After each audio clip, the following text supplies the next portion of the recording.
Hi, everyone. Steve Adubato. We kick off the program talking about the issues that matter to people who are more mature with our friend Christopher Widelo, State Director of AARP New Jersey. Good to see you, Chris. Good to see you too, Steve. Thanks for having me. You got our websites up. Tell everyone what AARP is. Sure. Some of us get mail. Let's just say that. Okay. Yeah, we do send a little bit of mail, but all for good reasons. AARP is a social mission organization, and we help people age in the way that they would like to help them, live their full life as they get older. And we certainly are known for our advocacy around important issues that impact the 50 and older population.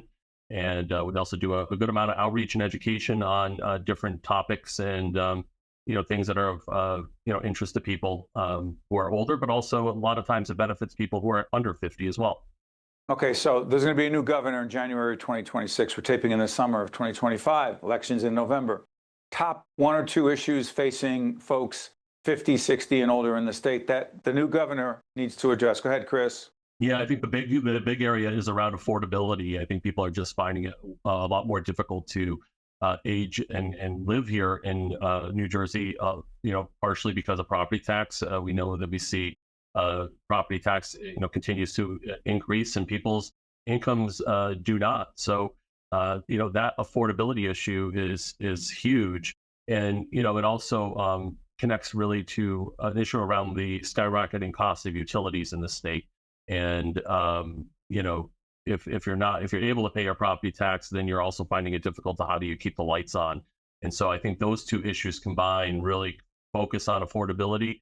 But I think will determine for a lot of people, can they afford to age here successfully? Can they stay here for the long term? And everybody does, right? New Jersey is a wonderful place to be and to if you can afford it. If you can afford it. If you can afford it, exactly. But stay on this. The Stay NJ program. This is a program that was put together by the legislature and the governor dealing with property taxes for folks. Is it disproportionately? It's for people who are older? Yeah, the State NJ program is property tax relief for older New Jersey residents. And, combined with Anchor and the Senior Freeze program, it'll make sure that you are getting the best opportunity to save on your taxes. And we're really urging in this legislative session that is going to wind up at the end of the year that it's fully funded. And sorry, Chris, for interrupting. It's not funded fully. Correct. We need it fully funded in this legislative session to make sure that it will take effect the start of the fiscal year. Yeah. Again, the program is there, but if the dollars are not there. Correct.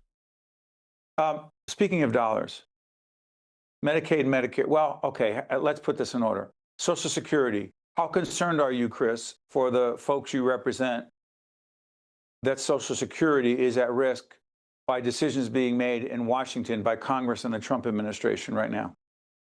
Earlier this year, we really pushed back on, around the issue of customer service, in particular around Social Security. It wasn't a threat really to the payments. Social Security has been around for 90 years. This August, we're going to celebrate its 90th birthday here in New Jersey and across the country. And but the threat, the immediate threat, was around closing of Social Security offices, forcing folks to come into Social Security offices to perform basic functions that were previously done over the phone. And AARP fought back very strongly and successfely, and the Social Security Administration has certainly done an about face on this and realized that it's asking people to jump through a lot of hoops, asking somebody to drive 2.5 hours to change something, to make a minor change to their benefit. It just is totally unreasonable. And so we want to make sure that people can sign up for the benefit, people can get the customer service they need, and are not put through unnecessary given unnecessary hoops to jump through. What about Medicare? Yeah, Medicare, we're certainly monitoring what's happening at the federal level. It's Medicare for older Americans is often the last resort for long-term care. The long-term care system is broken in many ways, but usually people who never intend to be on Medicaid, that program is incredibly important. Medicare seems to be in good shape, right? Medicare provides the health benefits for people who are retired, who are 65 and older. And, we're feeling good about where that program is, but we're certainly always paying attention. But Medicaid is the issue that we have to definitely pay attention to. And as we're doing this program toward the latter end of June 2025, we don't know what's going to happen in Washington on that. We'll continue to monitor it. Real quick, I was remiss. AARP recently came on as an underwriter of some of our public policy programming on state of affairs. Now, quick follow-up on this. What would you say to the gubernatorial candidates running right now, Jack Ciattarelli, Republican, Mikey Sherrill, the Democrat? What would you say to them right now if you could talk to them about the folks you represent and what the next governor should prioritize as it relates to that constituency? I think regardless of party ideology, they really have to listen to the 50 and older voter. They are a significant voting bloc. They have turned out in every non-presidential election and presidential election in record numbers. You look at 2021, 2022, 2023, better than 63% of voters in those elections were people 50 and older.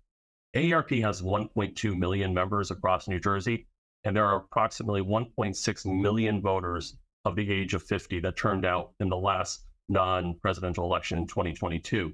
So it's an important voting bloc that is concerned about things that I think a lot of New Jerseyans are concerned about, around issues around affordability, fraud. I mean, there's just so many different things. So I think it's a good barometer for them, or a good they'd be smart to key in on the issues that are being talked about. And so, sure, we have polling that says that these are important, but this is what I hear when I talk to our volunteers, when I talk to our members across the state, that they often raise, tell us, how we can afford to stay here. Tell us how I can afford to continue to be a caregiver. How do I prepare for retirement if I'm not quite at that age yet? So these are real concerns. So I hope they're paying attention, and I think they are starting to. Chris Widelo is the State Director of AARP New Jersey. Chris, we appreciate you joining us. All the best. Hey, thanks, Steve. Take care. You got to stay with us. We'll be right back.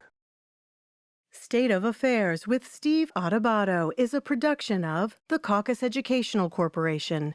Funding has been provided by Hackensack Meridian Health, New Jersey Manufacturing Extension Program, Horizon Blue Cross Blue Shield of New Jersey, Valley Bank, the Port Authority of New York and New Jersey, NJM Insurance Group, New Jersey Sharing Network, Robert Wood Johnson Foundation, and by PSEG Foundation. Promotional support provided by the New Jersey Business and Industry Association and by ROI NJ. Public service is what we do.